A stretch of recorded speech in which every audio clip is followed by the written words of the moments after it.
أعوذ بالله من الشيطان الرجيم. بسم الله الرحمن الرحيم. الحمد لله رب العالمين الرحمن الرحيم مالك يوم الدين إياك نعبد وإياك نستعين اهدنا الصراط المستقيم صراط الذين أنعمت عليهم غير المغضوب عليهم ولا الضالين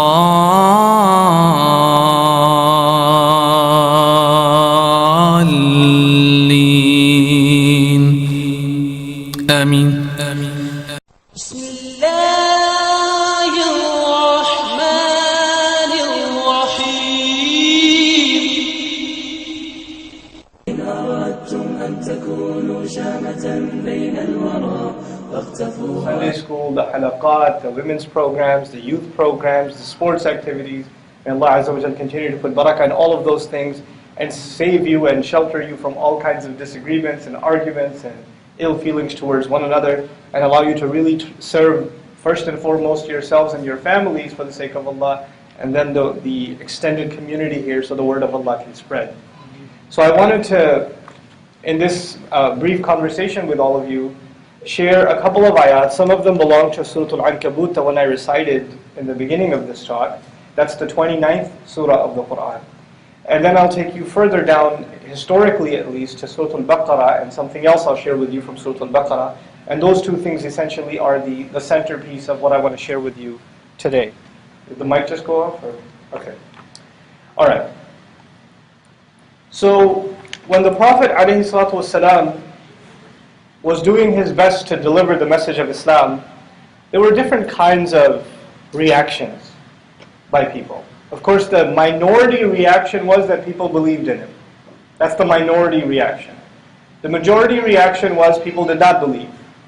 And of the people that didn't believe, they had different kinds of reasons.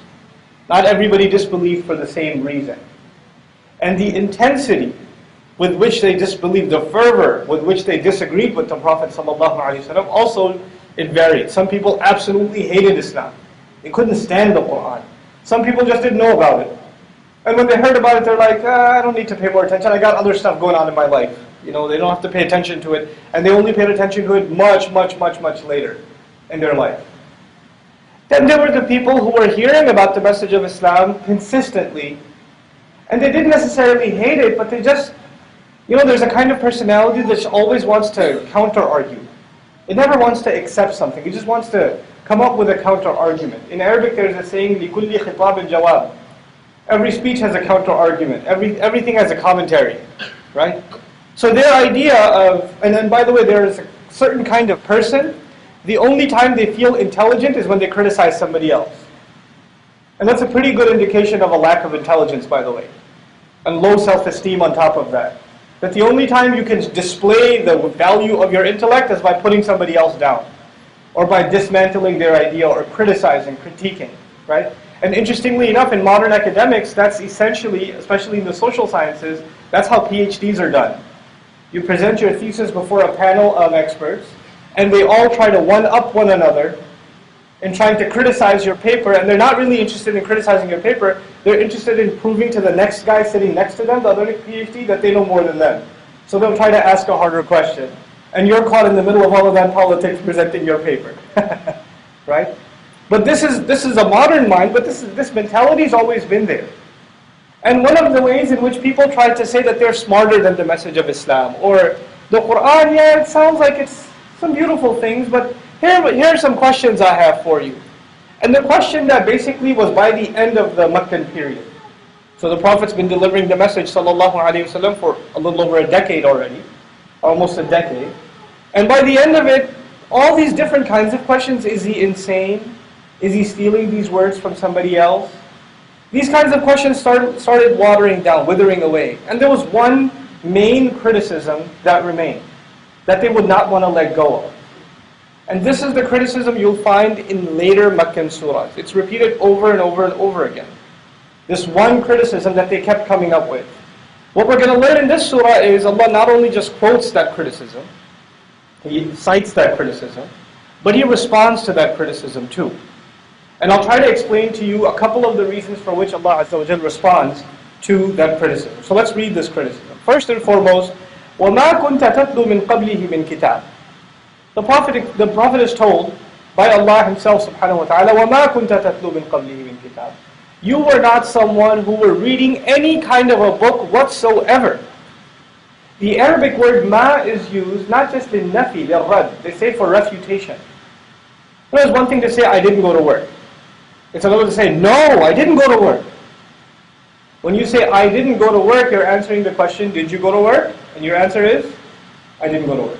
Somebody says, hey, you went to work, didn't you? And you say, no, I didn't. Now you're not just negating, you are what? Refuting. You're refuting. In Arabic, when you negate, you say la or lam. When you refute, you say ma. That's for refutation. So when you read ma in the Quran for negation, what it means is somebody said something incorrect and Allah is correcting them.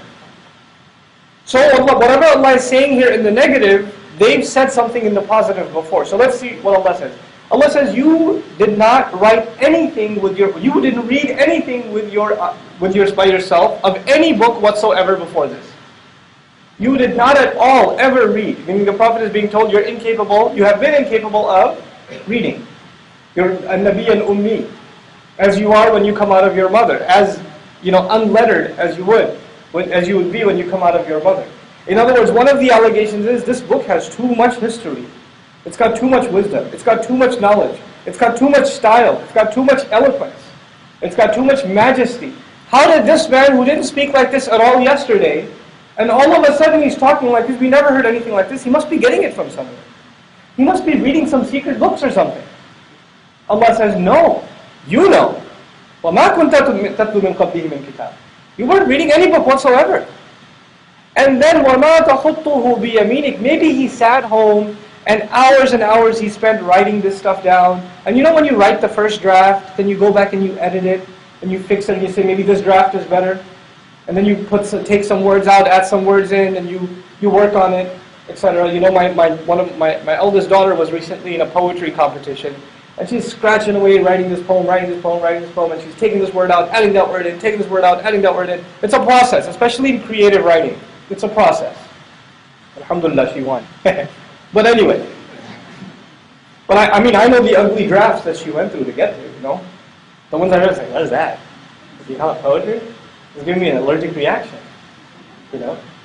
But, there's a process involved. So the other allegation was maybe the Prophet, this man, they don't say sallallahu alayhi wasallam what we do. Maybe he just went and he went through multiple drafts and wrote this down, and then he's presenting it to us, the perfect version. That's why it's so good. Because when somebody just speaks, they're bound to make mistakes. They're bound. Linguistics will prove this to you. As I am speaking to you now, I can't even count how many grammatical mistakes I probably have already made as I'm speaking to you.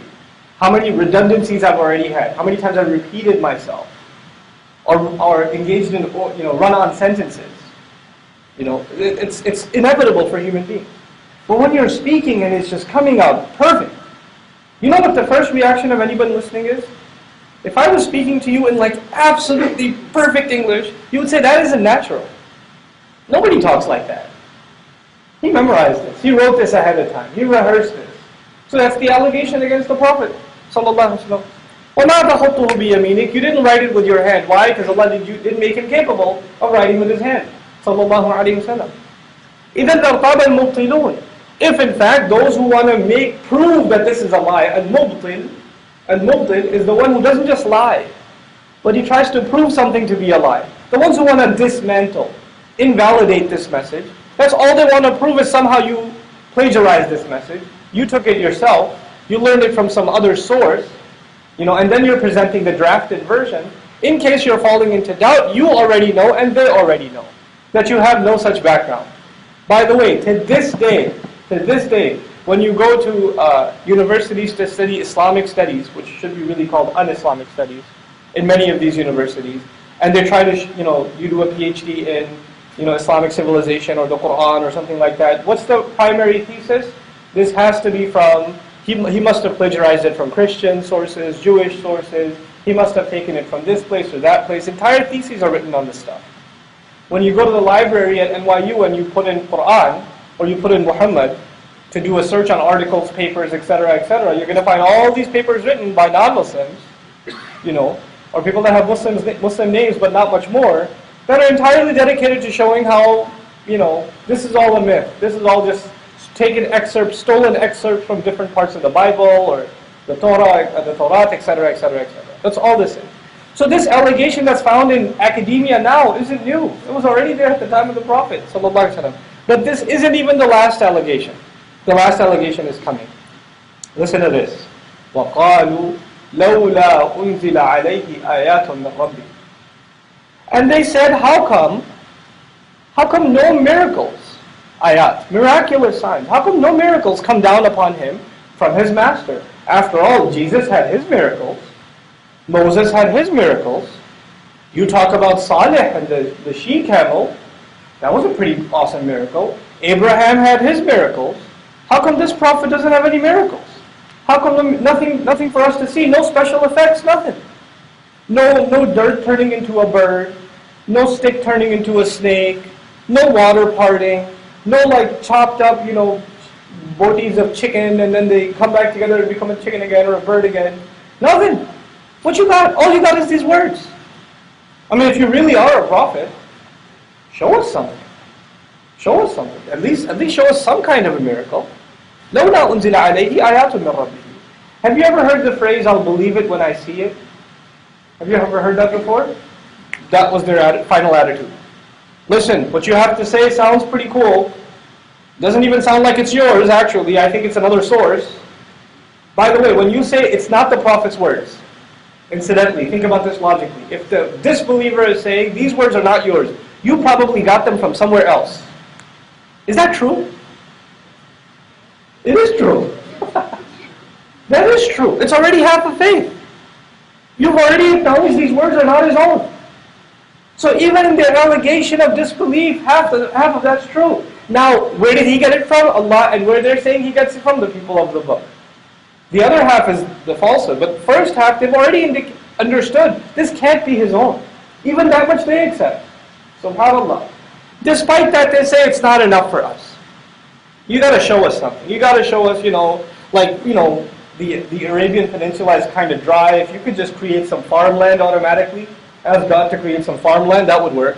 That would be pretty impressive, actually. I mean, I'm ready to become anything you want, if you could do that.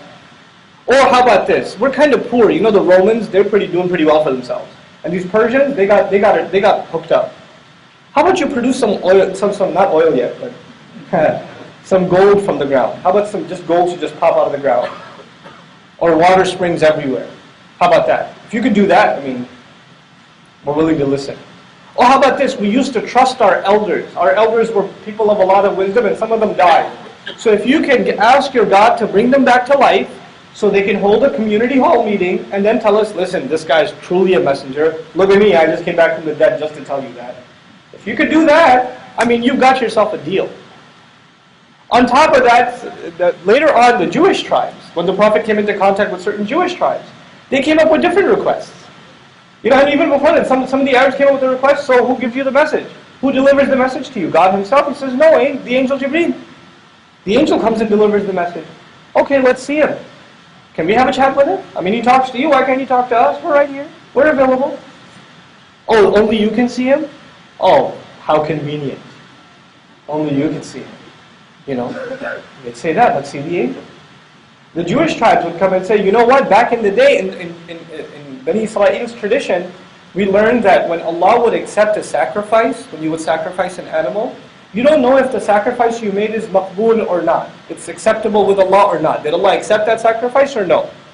So the old historical tradition is Allah would miraculously send a fire from the sky and it would consume the sacrifice, and that's how you would know that Allah has accepted the sacrifice. That's actually what we learn in the details of the story of Habil and Qabil. فَتُقُبِّلَ مِنْ أَحَدِهِمَا وَلَمْ يُتَقَبَّلْ مِنَ الْآخَرِ For one of them, the sacrifice was accepted by Allah. The other, it wasn't accepted. How would you know? When you and I go to Hajj, when we come back from Hajj, how do we know? This one got accepted, this one didn't? We don't know. But back in the day, Allah would send a fire. So members of Bani Israel said, how come, you know what? If you do a sacrifice right now and fire comes and eats it from the sky, we're ready to go with it. We're ready to accept. All of these demands had one thing in common. We will believe when we what? When we see. These words are not enough. These words are not enough. That's the common theme among all of these. I talk about this at length when I teach Surah Al-Rahman. And I'll share one piece of that with you. Alhamdulillah, this is a beautiful building. If there was an announcement made, brothers and sisters, please exit the building. This is a fire drill or something, please exit the building. Of course you're Muslim, so you take your time. But eventually, you'd exit the building. And of course, if we said exit the building in a straight line, that must be a message to the kuffar, because we don't hear those things. Straight line, park within the line, it's like almost against the sunnah or something for us, where you can't do it. We're incapable, okay? Or, but imagine this, if there's a cat in the building, if there's a small bird in the building, it also hears the announcement, isn't it? Does it exit the building when it hears the announcement? No. When you're driving on the highway and you're listening to the traffic radio, you do that sometimes? I don't know if you get traffic out here, but I'm just saying. I used to be in New York, I listened to traffic radio all the time. Yes, the kafir source, traffic radio. And they would tell me, up on the LIE, 3 miles ahead, there's an accident, take the exit. If you're going eastbound, take an exit. I didn't say, man, these kuffar are trying to trick me. I'm only going to take, إِذَا جَاءَكُمْ فَاسِقٌ بِنَبَإٍ فَتَبَيَّنُوا. When a corrupt source comes to you with news and verified, until my imam tells me to take the exit, I am not taking this exit. No. I'm going to take the exit. Okay? Did I see the traffic? No. No. Since information came to me from a reliable source, and the radio is not a video, it's not TV. I don't see the Doppler radio or whatever. Video, the helicopter footage of the accident. I don't see anything. I just see a reporter tell me, look, take the exit. And I said, no, you kafir, I'm going to go straight. I don't want to say that. The point I'm trying to make is human beings, when they listen to a message, and it makes sense, and it's coming from a reliable source, they take it. They take it. You know what kind of creature is not able to take it? What kind of creature only believes when he or she sees? Animals. When the Quraysh are saying, we will only believe when we see. We will only believe when we see. That's the only way you will convince me. Until you show me, I'm not moving from my place. What have they already claimed about themselves? I behave like what behaves? An animal behaves. And a human being is clearly distinct from animals because human beings can be convinced through words. They don't have to smell the smoke. They don't have to feel the heat of a fire to move. They can just be told there's a fire. They can move. It just has to come from a reliable source and it has to make sense. These are the criteria. So one thing already. When they made this criticism, it was actually already an insult against their own selves. Reason itself is not enough. We are convinced the way animals get convinced. It's no surprise then. There's no surprise how they are treated in Judgment Day. When you read their examples, especially in Surah Al-Rahman, where Allah talked about the gift of language in the beginning of the surah. Why? Because you're human beings, you should use your language to get to the truth. Why do you have to believe only when you see? Allah talks about the kuffar being grabbed by their head and their feet and being thrown into the fire. Back in the old days, the Arabs used to roast animals and they didn't chop it up into small pieces and put them in plastic bags and put them in the meat store. How would they roast the animal? They'd skin the animal, and some people would grab the head, other people would grab the feet, and they'd tie it to a huge log of wood and then put it on top of a flame and roast it like that. You can imagine this scene? Of course you can't, because you've never seen a movie, you're too religious. But you can imagine the animal when it's roasted, it's grabbed by the head and the feet. When Allah says, فَيُؤْخَذُ بِالنَّوَاصِي وَالْأَقْدَامِ, the criminal on Judgment Day is being thrown into hellfire, and how is he being grabbed? By the heads and the feet. He's being treated like what? An animal. And basically Allah is saying in between the lines, إِنَّ النَّبِيبَ مِنَ الْإِشَارَةِ يَفْهَمْ, The smart one can understand from the hint that Allah is dropping. In Urdu they say aqalwan ke liye ishara kafi hai. Right? What is Allah saying? Allah is saying, look, you wanted to only believe when you see like animals. There's no surprise you should be treated like an animal. That's what you wanted. That's what you want. Now come back to this ayah, the one I want to share with you. أَوَلَمْ يَكْفِهِمْ. They said to the Prophet, how come the miracles come to him? How come the miraculous signs come to him? What's Allah's response? أَوَلَمْ يَكْفِهِمْ. Isn't it enough for them? أَنَّا أَنزَلْنَا عَلَيْكَ الْكِتَابَ يُتْلَى عَلَيْهِمْ. That we have sent upon you the book. That's to be read upon them. The fact that the Quran is being read upon them according to Allah should be enough. You don't need anything more. There's enough for you. Subhanallah. Allah is saying you should be as convinced, as amazed by revelation as you would be if you saw a water party. If you saw a stick turn into a snake. I mean, I don't want to create chaos here, but if I had a stick and it just automatically, just out of nowhere, turned into a giant snake out of nowhere. It's not even small snake. It's hayya, moving a lot. Thu'ban, it's huge. Two different aspects of it are highlighted in the Quran. So it's a giant, it's one of those Discovery Channel pythons. The ones that eat baby lamb. Thing shows up here on the mimbar. What's going to happen next in the masjid? Will there be a reaction? Will there be fear? Like, oh! And some of you really psychotic ones will pull out your webcam and like iPhone, I got to put on YouTube. Last thing you see on the camera is this. Right? But there'll be a reaction, right? There'll be amazement, shock, fear. Allah is saying if that's the reaction to a stick turning into a snake, can you imagine the people that were following Musa alayhi salam and the water parted? Just looking at that? Man, the feeling you must have had. And Allah is saying to the Quraysh, that feeling is possible for you by what means? Quran is being read on to you. That is enough. That is the substitute for all of those things. That is the substitute for all of those things. The reason I brought this up is because this is one of the passages in the Quran in which Allah Azza wa Jalla says a very bold thing, a very powerful thing. If somebody really wants to be convinced, really wants to be convinced that Islam is the truth, all they really have to genuinely experience is the Quran. If they experience the Quran, there will be no doubt left in their hearts. But if you have the attitude that you just want to keep on criticizing, you don't genuinely come to the Quran. You don't genuinely. You came, before you even came, you said, I'm going to find some way of criticizing it. Some counter argument I'll dig up. You came with an ego problem, a greed problem, a selfishness problem, a laziness problem. You came with a problem intent to the Quran. Then you'll get nothing out of it. You get nothing out of it. Fir'aun also saw the staff turning into a snake, didn't he? Fir'aun saw it too. The magician saw it too. The people saw it too. Everybody saw it. Did everybody have the same reaction? No. You could see a miracle and still not have the same reaction.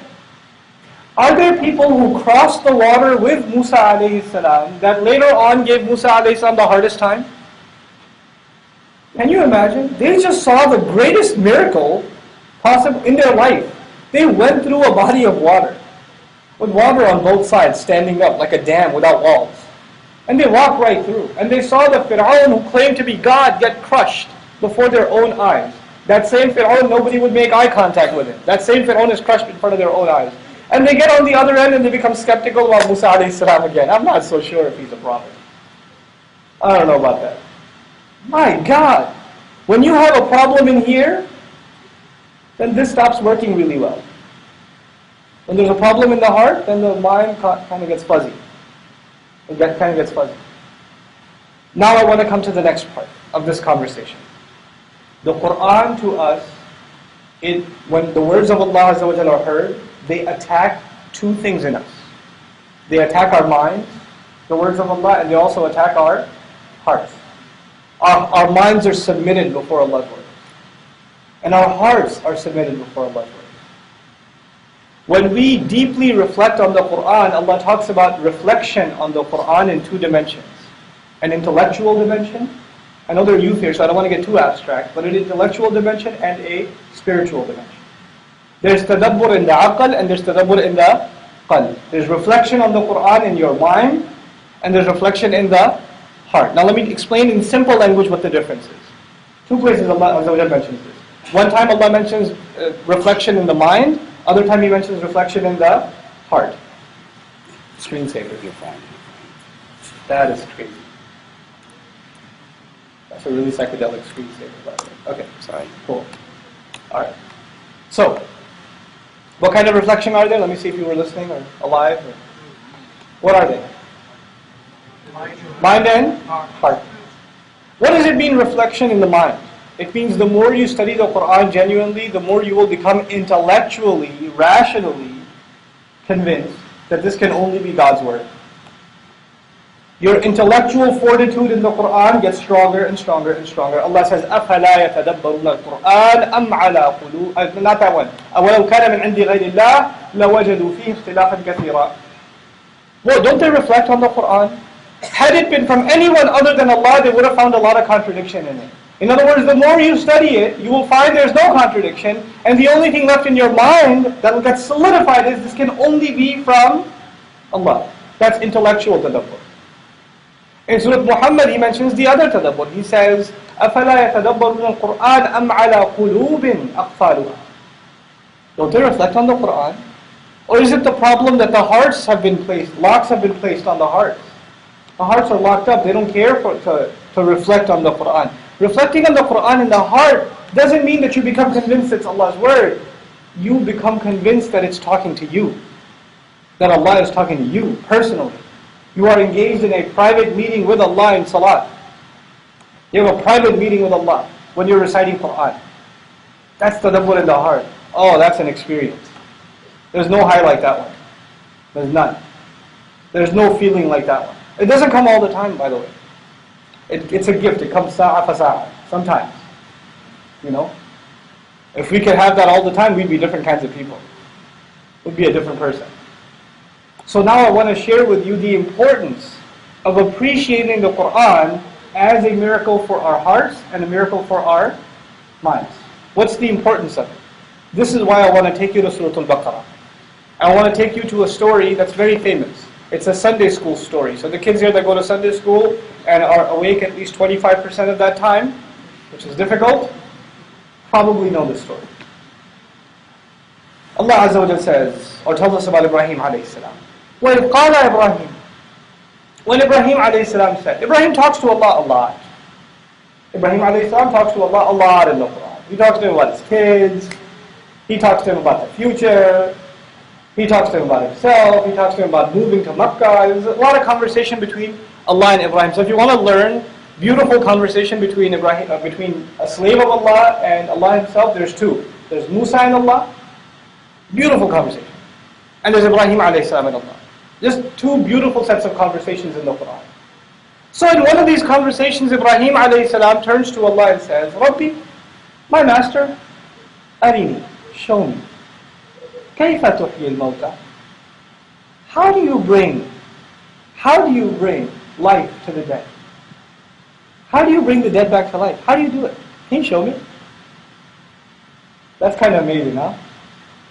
You know how a child might be curious how a car works and decides to, hey Dad, can you take me to a factory? I want to see how they make cars. I want to go behind the scenes. That's a beautiful website. Let me see the source code. You know, those of you that steal source code? Let me see the source code. That's a beautiful building. Let me see the blueprints. Let me see that. What's behind the scenes? My God. He asks Allah Azza wa Jalla not, do you give life to the dead? Because He knows Allah does that. He doesn't say, can you show me what it is? Can you bring life to the dead? Because He already has the answer to that. He wants to see how it happens. How does it work? How do you do it? I want to see. Allah asks the counter question. Beautiful conversation. قَالَ أَوَلَمْ تُؤْمِنْ. You haven't already believed? You don't already believe that I could do that? Huh. Allah Azza wa Jalla is asking who about Iman? Ibrahim alayhi salam. Ibrahim alayhi salam, by the way, is the role model of what Iman should look like. You want to know if there's like one solid Iman that Allah keeps talking about as a case study in the Quran, it's the Iman of Ibrahim alayhi salam. Who of us would be in a position that a sharp knife is in your hand and you're putting it on your child's neck? That takes Iman. That's not, you don't question that Iman. That's pretty incredible. Who's going to see a gigantic flame? A gigantic flame. They say in some historic narrations, the flame was so big that birds from the sky would fall into it. And he's about to be catapulted into that flame, and he says, yeah, it's all good. My God! That's Iman. And the wildest example of his Iman that comes to my mind, and I've shared this in some talks before, not that he had to leave his family in Mecca. That's hard enough. Have you ever left your family somewhere, guys? Left your family at the airport for too long? Too late to pick them up from the mall? Late to pick your kid up from the school? You know? You're calling them, you're calling the wife, you're calling the child, and it's going to voicemail. Does your mind go crazy? I've been calling you for 10 minutes. Where have you been? What's wrong with you? You know? My phone was off.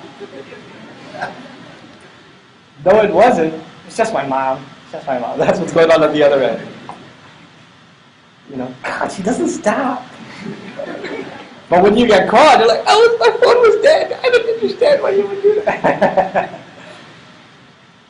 Leaving your family in an uncertain place. It could drive you crazy. Not knowing what's going to happen could drive you crazy. You know, when we used to live in Maryland, I used to pick up my kids from school. One time I overslept. And it's already 3 o'clock. I'm supposed to be there at school at 3 o'clock. I wake up and it's 3 o'clock at the house. And I get a text message from the wife. How are the kids doing? And I wrote back, Alhamdulillah.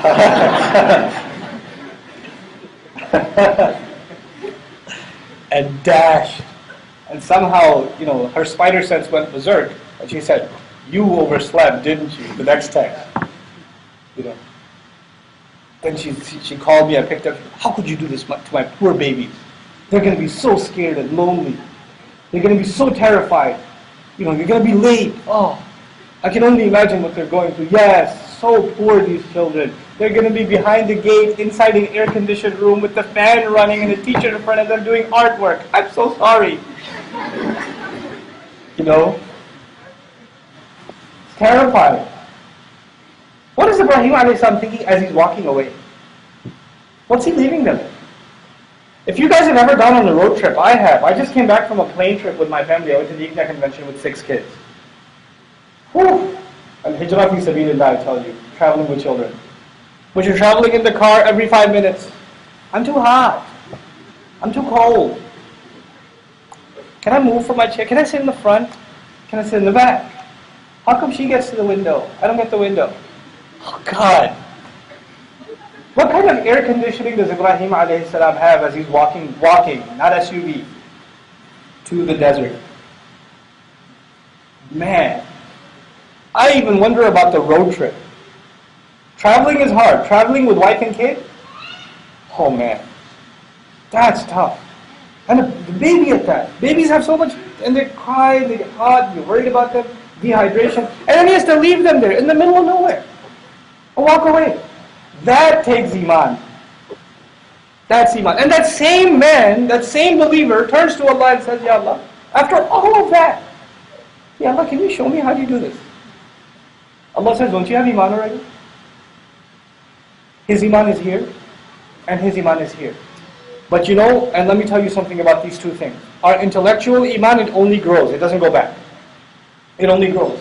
Spiritual Iman, like the heart, it has good days and it has bad days. Spiritual Iman can always use help.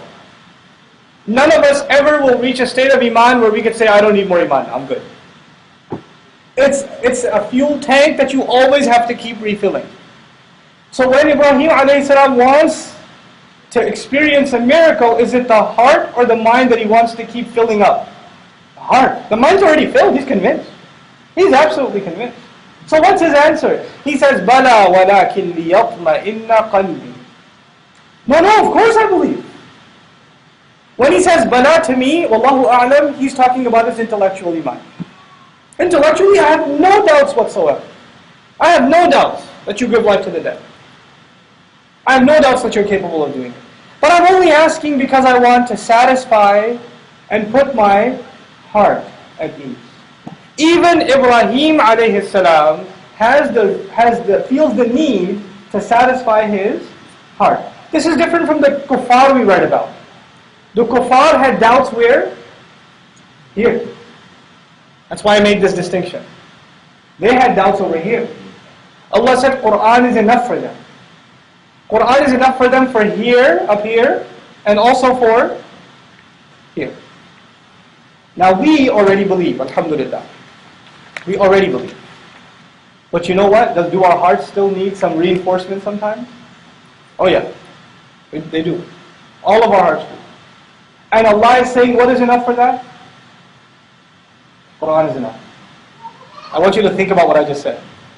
Our hearts need reinforcement. And Allah's claim is, not my claim, Allah's claim is Quran is enough for that purpose. Quran is enough. We have a big problem. Ramadan is around the corner. That's a blessing.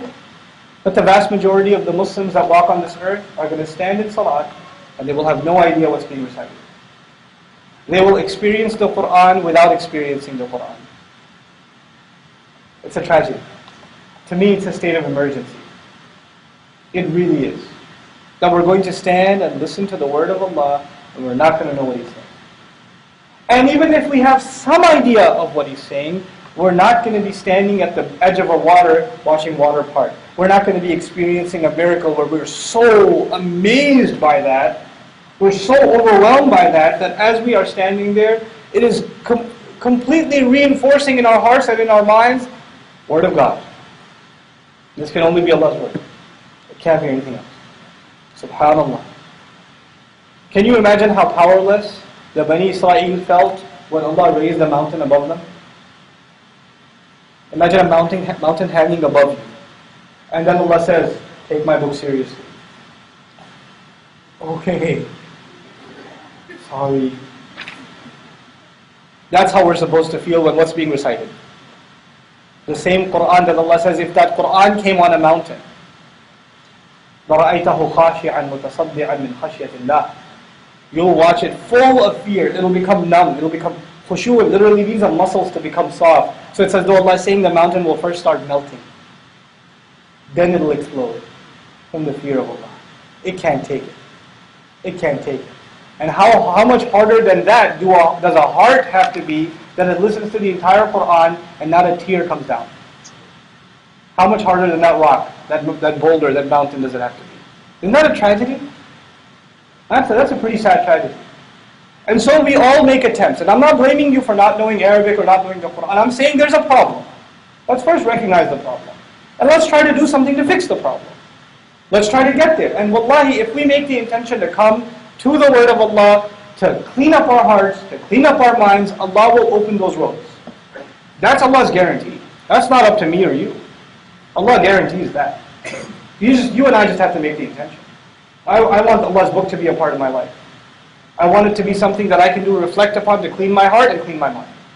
And Allah will open those doors for you, wallahi, in ways you could never imagine.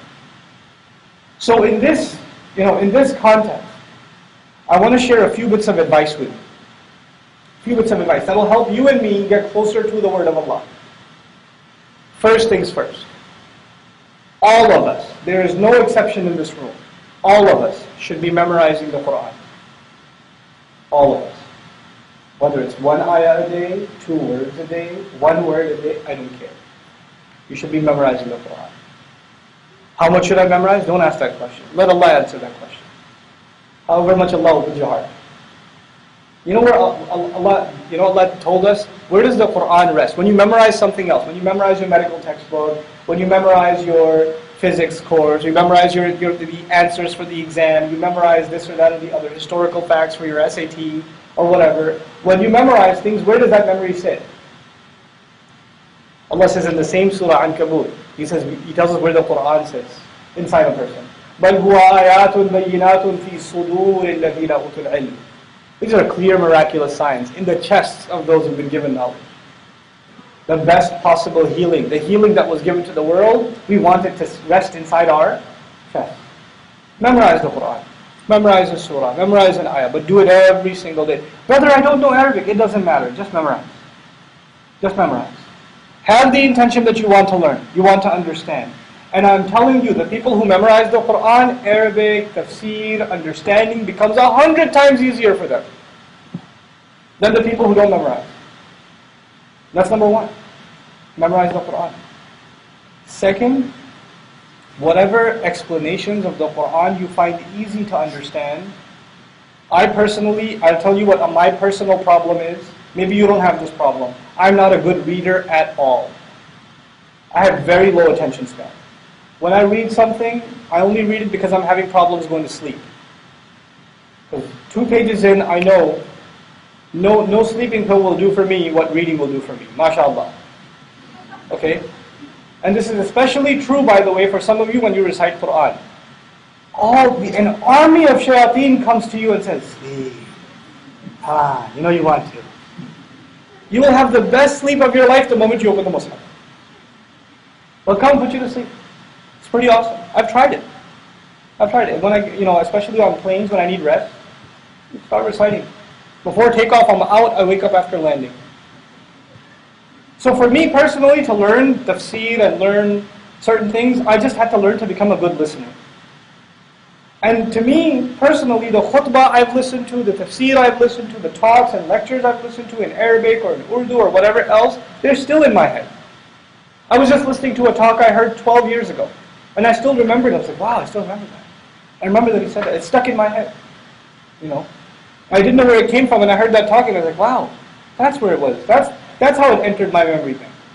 So listening to durus of Quran, listening to explanation of the Quran is a really easy way to start building a relationship, especially durus of the lectures of the surahs you've already memorized. Lectures of the surahs you've already memorized. My intention for coming here was 2 things. I want to, first of all, I wanted to experience meeting this community, alhamdulillah, and maybe inshallah ta'ala in the future as time permits and family obligations allow and work obligations allow, I'd like to come visit you again, inshallah ta'ala, and hopefully we'll see each other again. But this particular trip, I wanted to take the opportunity because I want to extend each and every one of you that are here and the community that's not here through you, because you'll be ambassadors of this message for me. I wanted to invite you to a conference that I've put together with some friends in Dallas. And it's on the 30th of June. It's on the 30th of June. It's called, no surprise, Amazed by the Quran. That's what the conference is called. And myself, my colleague Sheikh Abdul Nasir, some of you know who that is, and Imam Suhaib Webb from Boston. The 3 of us are going to be together at that conference. And he's really excited to come. I was just hanging out with him at the convention in Connecticut 2 days ago, and he's super excited to come. SubhanAllah. So it's just a 1-day program, and the point of it is for us as a community to come back and experience why we are so amazed by the Quran. I want to be amazed by it by myself. I want to listen to those 2, and even as I talk about it, wallahi, it's a review for me. I tell you, when I was studying the Quran, certain surahs, when I was studying them from one particular angle, beauty. True story. I was studying the Quran, I still remember sitting there in my living room, I'm listening to some tafsir, and I'm taking some notes on an ayah, and I get to a point, and I was so overwhelmed, I had to put the pen down and leave and just go make sajda, because I felt like, man, a mountain has just fallen on me. How can anyone disbelieve? This is so powerful. It's so heavy. It's so beautiful. It's so beautiful.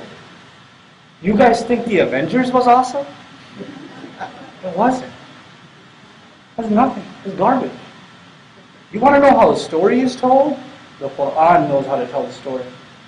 Allah knows how to tell a story. You haven't experienced it. You don't know. It's been undersold to you. It's been given to you in a translation that's archaic. Hast thou not seen it? You know? And you don't know. You really don't know. I didn't know. I studied some of this stuff. I studied the story of Yusuf alayhi salam in translation a long time ago. I was like, what's the big deal? I don't get it. Then I read it in Arabic. Like studied it, the language of the surah. And I was blown away at what was going on in the surah. It's incredible. It really is. It beats anything you'll experience. Especially stories in the Quran. Especially stories. The way Allah tells them is remarkable. And the way we tell them is, frankly, it's depressing. It's depressing. The way we tell our children stories from the Quran is just sad. We do such an injustice. The typical Sunday school story, right? These kids are sitting, these 12-year-olds are like, no, they don't have to watch it first.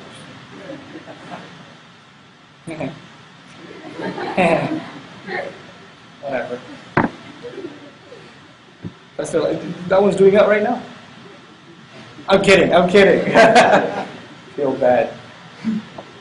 You know, they're so hard to entertain. They're looking to be impressed. And the teachers, on top of that, the teacher's depressed.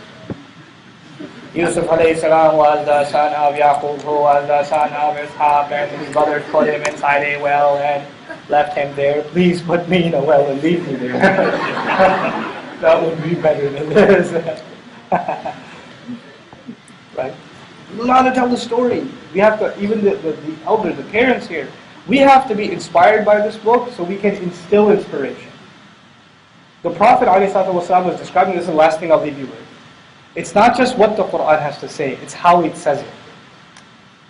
Allah chose the best words, He chose the best style, and He chose the most, a powerful teacher on earth to teach this lesson. You all know, you've sat in a class. How much of education depends on the teacher? A lot. It could be the same curriculum, it could be the same lesson, it could be the same students, but the teacher makes all the difference. This teacher will make you remember it for life, because he knows how to teach. He knows what he's doing. Allah says, يَقُصُّونَ عَلَيْكُمْ آيَاتِ. My prophets, they narrate my ayat onto you. They don't just tell you, يُخْبِرُونَ بِكُمْ. يُخْبِرُونَكُمْ بِآيَاتِ. They inform you of my miraculous signs. No. They narrate them. They animate themselves. They tell them, they make it alive when they present. They'll captivate you. That's what my prophets do. That in and of itself is a sunnah. To tell the message of Islam in a way that is captivating. In a way that captures. And I try to do that as much as I can for my own children. You know what I do for my kids? We, like on a weekly basis, we have a halaqah, a kids halaqah. And a couple of the neighbors, we get together and we have a little program. And I'm doing the story of Musa alayhi salam with them. And what I do is I do it in episodes. Episode 1. It's a dark night. Not the movie. It's a dark night. There's a man traveling with his family. He's got a kid with him, little kid with him. He's got his wife with him. And it gets darker and darker and darker, and they don't know where to go. And all of a sudden, these kids, their eyes are bulging out. There's a fire on top of a mountain. Who made the fire? Who did it? Shh! Don't say anything. This gets really crazy. Really? Yeah. You know what? Nobody could see the fire. Only this one man saw the fire. I didn't even tell him his name. The father, he saw the fire. And he told his family, hey, did you see that? They said, no, we don't see anything. They said, okay, just wait here. In the middle of the dark, just wait here. I'll go. And he started climbing up the mountain in the middle of the dark. Can you imagine how scary that must be? Climbing up a mountain in the middle of the dark? Dude, it's crazy. One time, I was in my room and the lights were off. I love those interjections. They're so awesome. Yeah, I was like that. Is it like going up the stairs? No, it's worse. And as he got up there, he heard, Musa. What's that? That's his name. That's his name? Who said it? I don't know. He doesn't know either. He didn't know either. He didn't know what to do. Nudiya, ya Musa. Musa, My God, you're going up to meet a stranger, you don't even know who's going to be up there, and you hear what? Your own name. Not even, hey man, hey you over there, come here. Nothing like that. He already knows his name. In the dark, and in the dark he can't even see. Whoever's talking can see in the dark. Whoever's talking can already see in the dark. And whoever's talking even knows, he knows people that are strangers to everyone. For him, no one's a stranger. Because he went to a strange place. He's never been there before, right? So whoever, now you guys think, who can see in the dark? Everyone and everything. And who is someone that no one is a stranger to?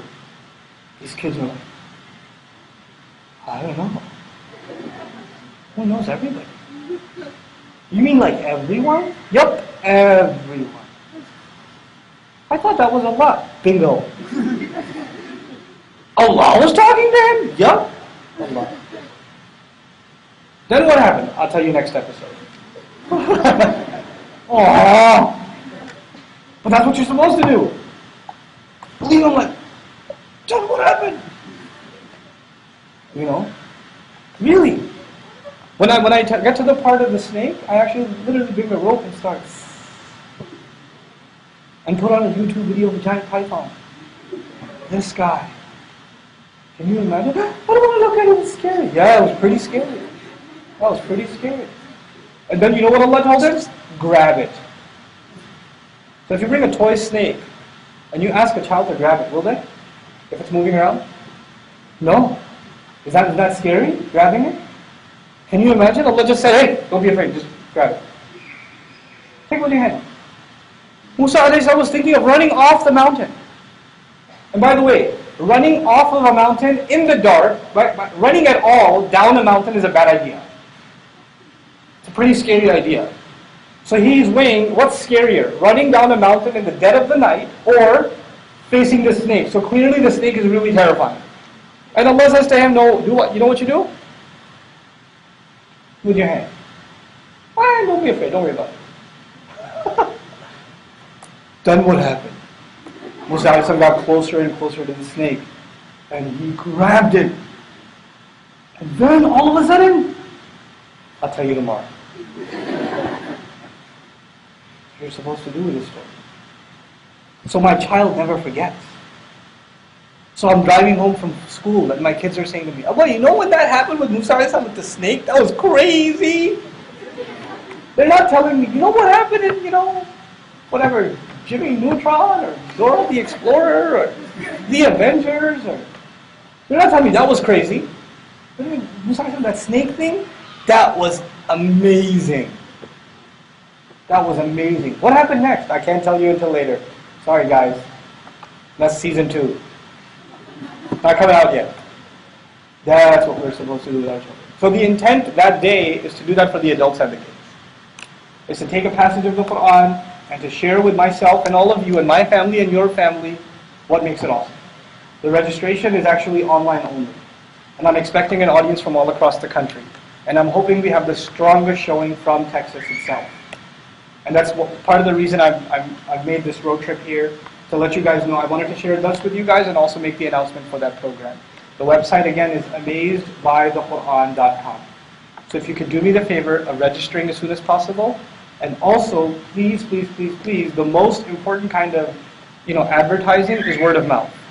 It's not Facebook, it's not flyers, it's not announcements. It's when you guys talk about something with your friends and family. So do me the favor of talking about it with friends and family, inshallah ta'ala. And may Allah Azza wa Jalla put barakah in that program and help us make that a tradition every year, that we come back and we rejuvenate our spirits with the Quran year after year after year.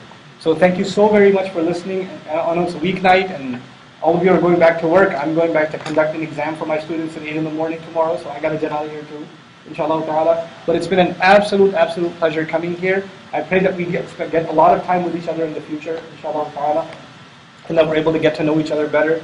But I hope to see all of you and your families in the conference, and if not here and if not there, inshallah we'll meet in a much better place. Barakallahu li wa lakum. Assalamu alaikum wa rahmatullahi wa barakatuh. فاختفوا آثار جيل للمعالي سطرا إن أردتم أن تكونوا شامة بين الورى فاختفوا آثار جيل للمعالي سطرا